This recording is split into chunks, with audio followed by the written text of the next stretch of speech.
جادو اتنا بڑا مسئلہ نہیں ہے، اس سے بڑا مسئلہ کیا ہے بھائی؟ نظر کا نظر۔ نبی کریم صلی اللہ علیہ وسلم نے فرمایا، حدیث پاک کا مفہوم ہے، اکثر من یموت فی امتی بعد قضاء اللہ وقدرہ بالعین، اللہ تعالیٰ نے قضا اور تقدیر میں جو چیز کا فیصلہ کر لیا ہے اس کے بعد میں میری امت میں سب سے زیادہ موت نظر بد سے ہوگی۔ اللہ تعالیٰ نے تقدیر میں جو چیز کا فیصلہ کر لیا ہے اس کے بعد میں میری امت میں سب سے زیادہ موت نظر بد سے ہوگی۔ نبی کریم صلی اللہ علیہ وسلم نے فرمایا، حدیث پاک کا مفہوم ہے کہ نظر آدمی کو قبر تک اور اونٹ کو ہانڈی تک پہنچا دیتی ہے۔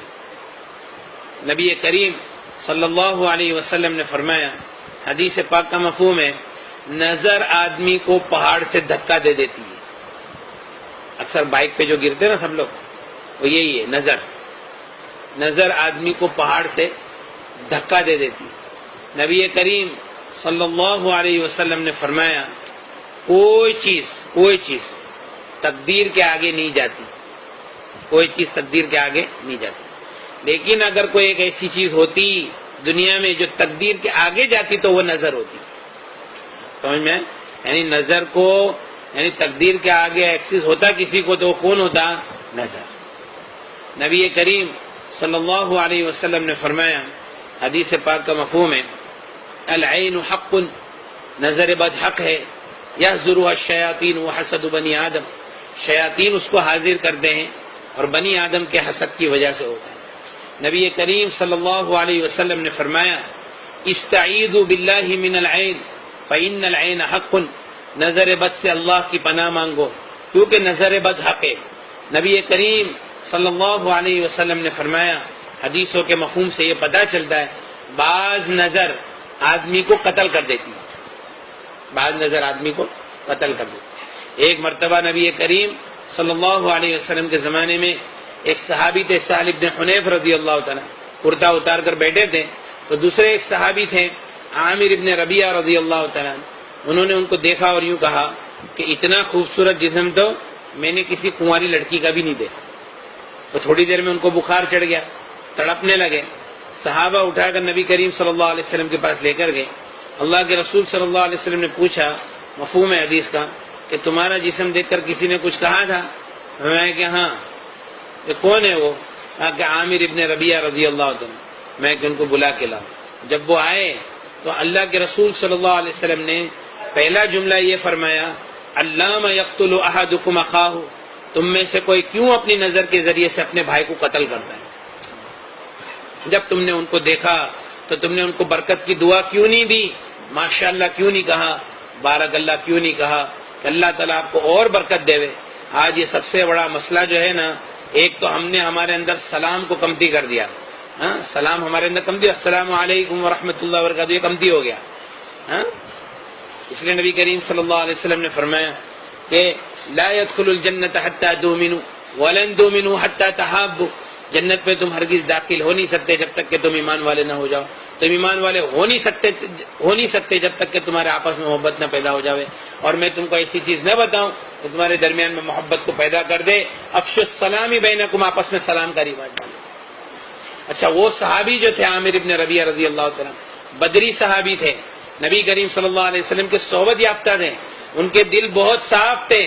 صحابہ کے بارے میں ہمارا عقیدہ اہل سنت والجماعت کا یہ ہے کہ الصحابۃ کلھم عدول، کہ صحابہ کے اندر تمام کے اندر عدالت تھی، اور ساری دنیا کے اولیاء کرام ایک ادنا صحابی کا درجہ نہیں لے سکتے، یہ ہمارا عقیدہ ہے۔ لیکن انہوں نے جب یہ کہا تو کوئی حسد نہیں تھا ان کے دل میں، لیکن یہ تعجب کی نگاہ سے جب انہوں نے کہا تو شیطان نے فوراً اس کے اوپر حملہ کر دیا، وہ صحابی کے اوپر، اور وہ چیز نظر کے اندر مبتلا ہو گئی۔ علاج یہ کیا نبی کریم صلی اللہ علیہ وسلم نے کہ وہ عامر ابن ربیعہ رضی اللہ عنہ کو بلایا اور ان کو وضو کرایا، وضو کا پانی ایک برتن کے اندر جمع کیا اور وہ پانی کو سہل بن حنیف کی پیٹھ کے اوپر بہایا، تو اس سے ان کی نظر ٹوٹ گئی۔ لیکن یہ علاج کب ہے؟ جبکہ نظر لگانے والے کا پتہ ہو۔ یہ علاج کب ہے؟ نظر لگانے والے کا پتہ ہو تب ہے۔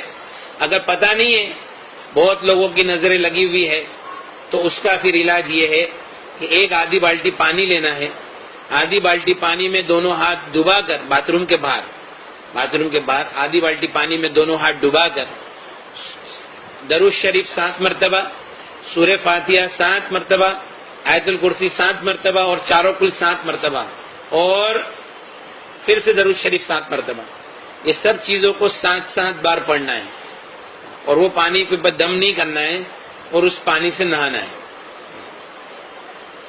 ایک بار نہاوے، شروع میں جس کے اوپر نظر کا زیادہ دخل ہو تو کم سے کم 21 دن تک نہاوے ہو، اور پھر اس کے بعد میں طبیعت اچھی ہو گئی، اب کچھ مسئلہ لگتا نہیں ہے تو کم سے کم ہفتے میں 1 مرتبہ نظر کا غسل کر ہی لے دے۔ نظر کا غسل ہر ایک کو ضروری ہے، کیونکہ ہر ایک کو نظر لگتی ہے، اور یہ دور کے اندر کوئی ماشاءاللہ نہیں کہتا ہے، کوئی بارک اللہ نہیں کہتا ہے، کوئی کسی کو برکت کی دعا نہیں کہتا۔ اگر کوئی کسی کو بولے گا نا کہ میرا یہ کام ہو گیا تو بولے ہاں ویری گڈ یار، بہت اچھا، لیکن کوئی ماشاءاللہ اور بارک اللہ نہیں بولے گا، ہے نا۔ اور ایک سب سے بڑا مسئلہ نظر لگنے کا یہ ہے، نظر لگتی کیوں ہے؟ دیکھو، ہم کیا سوچتے ہیں کہ کوئی آدمی کو اگر ہم ہمارے کاروبار کے راز بتائیں گے یا اپنی نعمت کا تذکرہ کریں گے تو کیا فرق پڑتا ہے؟ اپنے جیب سے لے کے جائے گا، بولے پیشانی سے تو نہیں لے کے جائے گا، نصیب سے تو نہیں لے کے جائے گا۔ لیکن نبی کریم صلی اللہ علیہ وسلم کی ایک حدیث سنا دو، اس کے پہلے ایک آیت ہے قرآن پاک میں۔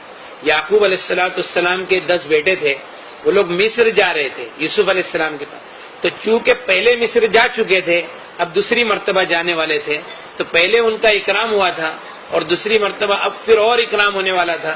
یعقوب علیہ السلام نے کہا یا بنی، اے میرے بیٹو، لا تدخلوا من باب واحد، ایک دروازے سے مت داخل ہونا، مصر کے الگ الگ دروازوں سے داخل ہونا۔ تمام مفسرین کا اتفاق ہے کہ یعقوب علیہ السلام کے ذہن میں یہ بات تھی کہ یہ سب کے سب ایک دروازے سے داخل ہوں گے، ہو سکتا ہے کہ ان کو کدھر نظر نہیں لگ جائے۔ نبی کریم صلی اللہ علیہ وسلم نے فرمایا استعینوا علی انجاح الحوائج بالسر والکتمان، اپنی نعمتوں کو راز میں رکھنے سے مدد حاصل کرو، اپنے کاموں کو اس کے انجام تک پہنچانے میں۔ پروجیکٹ چالو کیے، ابھی بول رہے کہ بھائی یہ ہو گیا، ایسا ہو گیا، ویسا ہو گیا۔ میں نے کنٹینر منگایا، 4 کنٹینر منگایا، رن وے کے اوپر ہی مال بیچ دیا نا، جہاز کے اندر ہی مال بیچ دیا نا، میں نے ایسا کر ڈالا، میں نے ویسا کر ڈالا، ڈبل پیسہ کر ڈالا۔ تو یہ سب باتیں جو نا آدمی ہوشیاری مارتا نا، ہوشیاری مارنے کا جو جذبہ ہے، تو اس کو کنٹرول میں رکھے۔ نبی کریم صلی اللہ علیہ وسلم نے فرمایا استعینوا علی انجاح الحوائج بالسر والکتمان، اپنے کاموں کو اس کے انجام تک پہنچانے میں، راز میں رکھنے سے اور چھپانے سے مدد حاصل کرو۔ کیوں بھائی؟ فإن كل ذی نعمت محسود، کیونکہ ہر نعمت والے وہ حسد کے شکار ہے، اور ہر نعمت والوں کے ساتھ میں حسد کرنے والے لوگ آس پاس میں رہتے ہی ہے۔ سمجھ میں آیا؟ اس لیے اپنی نعمتوں کو جتنا ہو سکے راز میں رکھیں۔ بلکہ ہمارا ایک دوست کہتا ہے کہ دعا کے لیے بھی کسی کو نہیں بولے، وہ دعا تو کرے گا نہیں، الٹا نظر لگ جائے گی۔ میں گھر لے رہا ہوں، دعا کرنا، اور وہ دعا تو کرے گا نہیں، اور یار گھر لے رہا ہے، تو گاڑی لے رہا ہوں، دعا کرنا، اچھا گاڑی بھی لے رہا ہے۔ سمجھ میں نا؟ میں نے ادھر کام چالو کیا، ادھر یہ کیا، ادھر وہ کیا۔ اچھا عورتیں بھی آپس میں عورتیں ملے گی نا تو ہوشیاری کہ تمہارے کو معلوم ہے کیا ہوئی ویڈنگ اینیورسری کے اندر تمہارے بھائی نے سرپرائز دیا نا، 5 تولے کا ہار، تمہارے بھائی نے میرے کو سرپرائز دیے۔ اب یہ بات تو بولا اچھا، اور اپنے پورے دن کی کارگزاری، میں صبح میں اٹھتی ہوں، ایسا کرتی ہوں، ویسا کرتی ہوں، یہ کرتی ہوں، وہ کرتی ہوں، اور پھر یہ آتے ہیں اور پھر کھانا کھاتے ہیں، اور یہ وہ کبھی کبھی ہم لوگ گھومنے چلے جاتے رات کو۔ سمجھ میں آیا کہ نہیں؟ بھیونڈی تو ڈھابا تو چالو ہے، بھائی تو ہمیشہ بہت دھیان رکھتے ہیں۔ اب یہ سب باتیں سے اب جو دوسری جو عورت بات سن رہی ہے وہ کیا سوچتی ہے؟ ایسا، اچھا، ایسا، تو یہ اچھا کوئی ماشاءاللہ بارک اللہ بولتا نہیں۔ اب اس میں کیا ہوا؟ نظر کے شکار ہو گئے، آستے آستے نظر لگ گئی، کام کاج کے اوپر نظر۔ سب سے زیادہ تکلیف پہنچانے والی چیز نظر ہے، سب سے زیادہ۔ اور جتنے عاملین ہیں سب کیا بولتے ہیں؟ کچھ نہیں ہے، خالی نظر ہے۔ کیا ہے؟ ارے بھائی وہی تو بریلی نظر ہے، خالی نہیں ہے، وہ بریلی نظر ہے۔ نظر جادو کو بھی دعوت دیتا ہے، جنات کو بھی دعوت دیتا ہے۔ نظر لگانے کے اندر اپن ذریعہ کون بنے؟ ہم خود ہی بنے کہ میں اپنی نعمتوں کو راز میں رکھو، زیادہ کسی کے سامنے تذکرہ نہیں کرو۔ اچھا، نظر کی علامتیں، اب میں نظر کی علامتیں آپ کو بتاؤں گا تو آپ سب کے سب بولے یار یہ سب علامتیں تو ہمارے اندر ہے، کوئی کم و بیش ایسا کوئی ہوئے گا کہ بھائی وہ کسی میں نہیں ہوئے گا۔ دیکھو، ایک عربی عامل نے لکھا ہے اپنی کتاب میں کہ جسم کے اندر کمزوری، کھانے کی رغبت نہیں ہونا، بدن میں حرارت محسوس ہونا، گیس، کثرت سے پیٹ میں گیس بننا، کثرت الغازات فی البطن، کثرت سے پیٹ میں گیس بننا، رونا بغیر وجہ کے، سینے میں گھٹن محسوس ہونا، ٹھیک ہے، سینے میں گھٹن محسوس ہونا، بگا سے بوت آنا، جمائی آنا، جمائی، یوننگ وتھ ٹیئرس، آنسوؤں کے ساتھ جمائی آنا، سستی رہنا، کام کی طاقت نہیں ہونا، کبھی کبھی چکر آ جائے گی، کبھی الٹی جیسا ہوگا، کندھوں پہ وزن، پالپیٹیشن، دل کا دھڑکنا اور بے چین ہونا، سر میں درد رہنا، سینے میں گھٹن اثر کے بعد سے لے کے آدھی رات تک، بدن میں درد کا گھومنا، نمازوں سے دور بھاگنا، اعمال سے، ذکر سے دور بھاگنا، دوستوں سے، رشتہ داروں سے ملنے میں نفرت کرنا، عورتوں کے بال گرنا، وہ عورت کتنا بھی شیمپو لگا لے بھاری بھاری کچھ ہونے والا نہیں، عورتوں کے بال گرنا، کاروبار کا، منصب کا، عہدے کا برباد ہو جانا، کام کی، وقت کی پابندی نہیں ہونا، جو کام میں آپ ایکسپرٹ ہے وہ کام کرنے کے لیے جائے گے، آپ بیمار پڑ جائے گے یا سستی چڑھ جائے گی۔ اب بتاؤ اس میں سے کتنے لوگ ہیں، اس میں کتنی چیزیں ہے نا یہ سب۔ تو اگر یہ نظر کا عمل کر لیں گے آپ سیدھا 10 سال پیچھے چلے جائے گے انشاءاللہ۔ اور کاروبار جو کھلے گا، اور ایسے نہیں ایک دو بات نہیں، ہزاروں واقعات ہیں کہ بھائی اللہ تعالیٰ نے جن کو صاحب حیثیت بنایا ان کے گھر میں جا کے ایک تقریر کر دیے تو بتا دیے، نظر کا عمل دے دیے، اب جب عمل کرنے لگے، ایک ہمارا بھائی ہے ماشاءاللہ اس کا نام پوری دنیا میں، اللہ اور برکت دے اس کو اور دین کے کام کے لیے اللہ قبول کرے، ہم لوگ ایسی بس جا کے ایک تقریر کی، بولتا میں چائنا گیا، بینکاک گیا، تھائی لینڈ گیا، سب جگہ گیا، نظر کا عمل نہیں چھوڑا اور رقیہ سننا نہیں چھوڑا، لیکن میرا سٹاف بولتا ہے کہ بھائی تمہارے انڈر ڈیسیجن پاور واپس آ رہا ہے پہلے جیسا، اور دوسرا یہ کہ مولانا میرے کتنے کام کھل گئے میں آپ کو بتا نہیں سکتا۔ تو یہ اصل بنیاد ہے، اصل بنیاد جو ہے نا وہ نظر ہے، نظر اور اس کا طریقہ۔ ایک اور بڑا مسئلہ ہمارے ساتھ میں یہ ہے کہ ہم کو ہماری بھی نظر لگ جاتی ہے، سمجھ میں نا، میں نے یہ کیا، اب میں نے ایسا کر ڈالا ہوں، اب تو وانداد نہیں، اب اپنا کوئی کچھ کر ہی نہیں سکتا ہے۔ تو جو میرا مسئلہ ہے نا عجب والا، وہ بھی ایک بہت بڑا مسئلہ ہے، آئینے میں دیکھے اور دعا ہی نہیں پڑے۔ ایک ہمارا بھائی ہے، اچھا ایک بات دھیان رکھو، بڑی بڑی بیماری جو دنیا کے اندر ہوتی ہے نا، صرف جادو جنات اور نظر کی وجہ سے، ہارٹ کی تکلیف صرف نظر کی وجہ سے، اور ڈائبٹیز صرف نظر کی وجہ سے۔ ڈائبٹیز 5% ہے دنیا کے اندر، اور جو جتنے دوسرے ہیں نا وہ خالی نظر کے شکار۔ اس لیے جو لوگوں نے قرآن سے اپنا علاج کیا ہے وہ لوگ میرے کو بولتے ہیں کہ مولانا بھی ڈائبٹیز کی گولی کھانے کی ضرورت نہیں پڑتی۔ ہاں، پر دماغ میں کیا بیٹھا ہوا ہے کہ ڈائبٹیز کا علاج نہیں ہے، بولا علاج تو نہیں ہے لیکن کیا ہے کہ اب ضرورت بھی نہیں پڑتی، تو علاج ہو ہی گیا نا بھائی آٹومیٹک، برابر ہے کہ نہیں۔ اور ہارٹ، ہمارا ایک بھائی ہے تو 1.5 مہینے کے بعد میں اس کا آپریشن تھا ہارٹ کا، تو 90% 80% نسیں بلاک تھی۔ قرآن سنا 1 مہینے کے بعد جب علاج کے لیے گیا تو 30-40 پہ آ گیا بلاکیج۔ بولے بھائی تم تو جو دوا کر رہے وہی دوا کرو، تو تمہارا تو معاملہ ایسے ختم ہو گیا۔ تو جو بلاکیج ہے وہ صرف اور صرف نظر کی وجہ سے۔ اور ہمارے اندر مسئلہ ہے کہ ہم آہستہ آہستہ نظر کا مجموعہ بن جاتے ہیں، اور پھر اس کے بعد میں کبھی اس کی طرف ہمارا ذہن جاتا ہی نہیں کہ ہم کو نظر لگی، اور بلکہ اپنے جتنے دعوت کے کام کرنے والے جو ساتھی ہیں ان کو تو اس کا خاص اہتمام کرنا چاہیے، کیونکہ بعض مرتبہ دعوت کے کام سے جو پیچھے ہٹ جاتے ہیں، اعمال میں نہیں لگنے کا جو ہوتا ہے وہ بھی نظر لگنے کی وجہ سے ہوتا ہے، سمجھ میں ہے نا۔ تو اس کے لیے نظر جو ہے وہ بہت، نبی کریم صلی اللہ علیہ وسلم نے فرمایا، حدیث پاک کا مفہوم ہے استعیذوا باللہ من العین فإن العین حق، اور دیکھو گندے گندے خیالات، گندے گندے وسوسے، اس کی بھی بنیاد نظر ہے۔ کیوں معلوم ہے کہ اللہ والوں کی نظر سے آدمی اللہ والا بن جاتا ہے، برے لوگوں کی نظر سے آدمی برا بن جاتا ہے۔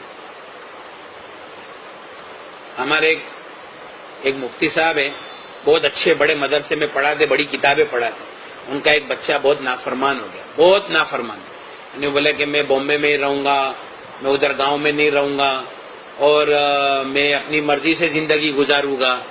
تو میرے کو ملنے کے لیے آئے تھے ہمارے حضرت مفتی احمد صاحب خانپوری ہیں نا، انہوں نے ان کو بھیجا، تو وہ سمجھا پٹا کہ وہ بچے کو لے کے آئے۔ تو میں اس کو بولا کہ دیکھ تو بامبے میں رہے نا، بامبے میں رہے، ایک کام میرا کر لے، میں خالی جو بولتا ہوں نا، میں نے تھوڑا سے قرآن پڑھا، میں بولا کہ دیکھو تم ماں باپ نے مل کر یہ بچے کی تعریف بہت کیے تھے گا بچپن میں، بولے مولانا اتنا فرما بردار تھا، ہم لوگ سب کے سامنے اس کی اتنی تعریف کی، سچی بولتے آپ۔ میں بولا ابھی ایک کام کرو، ایک تو یہ کہ بھائی آپ کو پانی میں ہاتھ ڈبا کے نہانا ہے، اور ماں باپ تم دونوں وضو کرو، پانی جمع کرو، اور تمہارے یہ بچے کے اوپر پانی لا دو۔ انہوں نے ایسا کیا، تو وہ بولتے ہیں کہ مولانا ایک ہفتے کے اندر ہمارا بچہ ایسا سدھر گیا ہے، بولتا ہے کہ میں گاؤں میں رہوں گا، ممبئی نہیں جاؤں گا، تم جیسا بولے گے ویسا کروں گا، جو ہو گیا اس کے لیے میں معافی مانگتا ہوں۔ اللہ تعالیٰ نے اس کو شفا دے دیا الحمدللہ۔ ایک عربی عامل نے اپنی کتاب میں لکھا ہے کہ ایک آدمی اس کے بچے کو لے کے 3 سال تک پوری دنیا میں گھوما، بڑے بڑے ڈاکٹروں کے، بس کے ہاتھ پاؤں سے ٹیڑھے ہو گئے، تو لاسٹ میں معالج بالقرآن کے پاس آیا، تو اس نے قرآن پڑھنا چالو کیا، اور اس کو پوچھا کہ تیرے کو کوئی دکھتا ہے، تیرے ذہن میں کوئی آتا ہے جب میں پڑھتا ہوں؟ تو اس نے بولا کہ میرے ذہن میں تو نہیں، یہ میرا باپ آتا ہے۔ تو اس کے باپ کو پوچھا کہ تو نے کبھی تیرے بچے کی تعریف کیا ہے؟ تو بولا ہاں، میرے کو برابر یاد ہے، 3 ساڑھے 3 سال پہلے ایک ہمارے گھر میں دعوت تھی، میں نے سب کے سامنے میرے بچے کی تعریف کی۔ تو بولا اچھا ٹھیک ہے، پھر اس کو اس کے باپ کو وضو کرایا، اور وضو کا پانی اس کے اوپر ڈالا، اور اس کے ہاتھ فوراً ایسے سیدھے ہو گئے۔ تو یہ نظر ہے، حالانکہ بڑے بڑے ڈاکٹروں کے پاس وہ، ہمارے میں مدرسے میں قاری صاحب ہے، تو میرے کو پتہ نہیں تھا کہ یہ قاری صاحب ہے، تو بولے کہ مجھے نا کم سے کم 3 سال ہو گئے، میری کھانسی نہیں جاتی۔ تو میں بولا کہ تم قرآن اچھا پڑھتے ہو، بولا میں کیسا میری تعریف کروں، لیکن الحمدللہ اللہ کا احسان ہے، میں بہت اچھا پڑھتا ہوں۔ بولا آپ پانی میں ہاتھ ڈباؤ، عمل کرو، اور سوالین کھاؤ۔ ارے سوالین تو میں کتنے سال سے کھاتا ہوں یار۔ بولا بھائی تم وہ عمل کرو اور سوالین کھاؤ۔ اس نے ایک بار عمل کیا، سوالین کھایا، 3 سال کی کھانسی گلی، نظر ٹوٹ گئی۔ تو بڑی بڑی بیماریاں ہیں جس کی بنیاد کیا ہے؟ نظر۔ اس کے لیے نظر کا اتار ضروری ہے۔ اور اس کے علاوہ یہ جو رقیہ کی جو CD ہے نا، رقیہ، یہ تو میں نے ایک طریقہ ایسی بتا دیا ایکسٹرنل۔ رقیہ عربی میں دم کرنے کو، جھاڑ پھونک کرنے کو رقیہ کہتے ہیں۔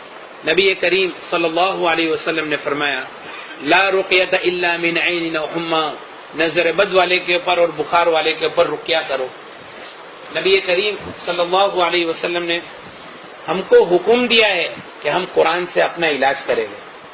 نبی کریم صلی اللہ علیہ وسلم نے ایک مرتبہ ایک مجلس صحابہ کی تھی، اس میں فرمایا میری امت کے 70,000 آدمی وہ ہوں گے جو بغیر حساب کتاب کی جنت میں داخل ہو جائیں گے۔ صحابہ نے فرمایا یا رسول اللہ وہ کون ہوں گے؟ فرمایا هم الذین لا یسترقون ولا یدفلون، میری امت کے وہ لوگ ہوں گے جو غلط چیزوں سے رقیہ نہیں کریں گے اور فال نہیں کھلائیں گے۔ تو ایک صحابی نے فرمایا یا رسول اللہ میرے لیے دعا کر دیجئے میں ان میں سے ہو جاؤں۔ اللہ کے رسول نے فرمایا کہ ہاں تم تو ان میں سے ہو۔ پھر ایک دوسرے صحابی کھڑے ہوئے، میں یا رسول اللہ میرے لیے دعا کر دو میں ان میں سے ہو جاؤں۔ فرمایا سبقہ کبھی کا عکاشہ نے تجھ پر سبقت کر لیا۔ وہ صحابی پہلے عکاشہ ابن محسن تھے، انہوں نے فرمایا کہ عکاشہ نے تجھ پر کیا